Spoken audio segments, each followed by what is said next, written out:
नमस्कार दोस्तों, स्वागत है आपका रियल भारत न्यूज पर। आज की सबसे बड़ी और चर्चा में रहने वाली खबर इटली से आ रही है। प्राइम मिनिस्टर जॉर्जिया मेलोनी ने मुसलमानों और कट्टरपंथी गतिविधियों के खिलाफ कड़ा एक्शन लिया है। मेलोनी के इस फैसले ने पूरी दुनिया का ध्यान अपनी ओर खींचा है। क्या है पूरा मामला, इटली की राजनीति पर इसका क्या असर होगा और मुस्लिम समाज इसे कैसे देख रहा है, आज हम विस्तार से जानेंगे। जॉर्जिया मेलोनी, इटली की पहली महिला प्रधानमंत्री, अपने नेशनलिस्ट और सख्त फैसलों के लिए जानी जाती है। वह ब्रदर्स ऑफ इटली नाम की पार्टी से आती है, जो इमिग्रेशन और कट्टरपंथ के खिलाफ लंबे समय से आवाज उठाती रही है। इटली यूरोप का वह देश है जहां बड़ी संख्या में मुस्लिम प्रवासी रहते हैं, खासकर उत्तरी अफ्रीका और मिडिल ईस्ट से आए हुए। पिछले कुछ सालों में इटली को इमिग्रेशन, बेरोजगारी और सुरक्षा के मुद्दों से जूझना पड़ा है। अब बात करते हैं जॉर्जिया मेलोनी सरकार के हालिया कदमों की। पहला, इटली की खुफिया एजेंसियों को साफ आदेश दिया गया है कि कट्टरपंथी विचारधारा फैलाने वाले संगठनों की निगरानी की जाए। दूसरा, मस्जिदों और धार्मिक संस्थानों को मिलने वाली विदेशी फंडिंग की पूरी जांच होगी। इसका मकसद ये देखना है कि कहीं ये पैसे का इस्तेमाल देश विरोधी गतिविधियों में तो नहीं हो रहा।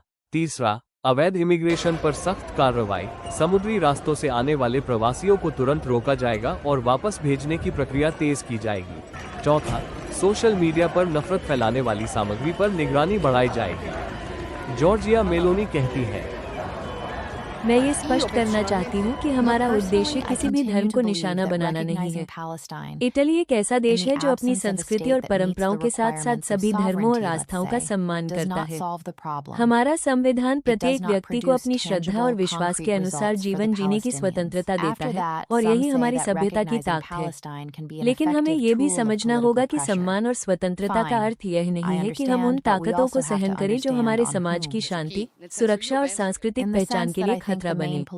जब कोई धर्म के नाम पर हिंसा या कट्टरता फैलाता है, तो यह न केवल इटली बल्कि पूरी मानवता के लिए हानिकारक है।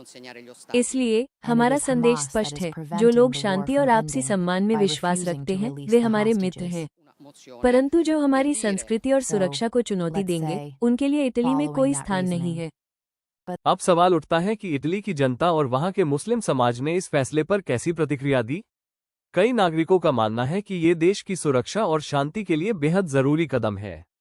उनका कहना है कि बिना नियंत्रण के इमिग्रेशन से अपराध और असुरक्षा बढ़ती है, लेकिन दूसरी तरफ मुस्लिम समुदाय और कुछ मानवाधिकार संगठन चिंतित है। उनका कहना है कि इस तरह के कदम से आम मुसलमानों में डर और असुरक्षा का माहौल बन सकता है। कुछ लोग इसे राजनीतिक स्टंट भी बता रहे हैं, कह रहे हैं कि मेलोनी अपने वोट बैंक को मजबूत करने के लिए कड़ा रुख दिखा रही है। यह मुद्दा सिर्फ इटली तक सीमित नहीं है। यूरोप के कई देश जैसे फ्रांस, जर्मनी और ब्रिटेन भी इमिग्रेशन और कट्टरपंथ से परेशान है। ऐसे में मेलोनी का ये कदम बाकी यूरोपीय देशों के लिए भी एक मिसाल बन सकता है। साथ ही मुस्लिम बहुल देशों की नज़र भी इस पर है। कूटनीतिक स्तर पर मेलोनी को आलोचना और समर्थन दोनों मिल रहे हैं। तो दोस्तों, जॉर्जिया मेलोनी का यह एक्शन इटली की राजनीति, मुस्लिम समाज और पूरी दुनिया पर असर डाल सकता है। एक तरफ इसे सुरक्षा के लिए सही कदम बताया जा रहा है, तो दूसरी तरफ इसे धार्मिक भेदभाव का रूप भी कहा जा रहा है। आपको क्या लगता है, क्या जॉर्जिया मेलोनी का ये कदम इटली की सुरक्षा को मजबूत करेगा या फिर यह मुस्लिम समाज के लिए परेशानी खड़ी करेगा? अपनी राय हमें कमेंट में जरूर बताइए। अगर आपको यह वीडियो जानकारीपूर्ण लगा तो इसे लाइक और शेयर करें, और रियल भारत न्यूज को सब्सक्राइब करना न भूलें।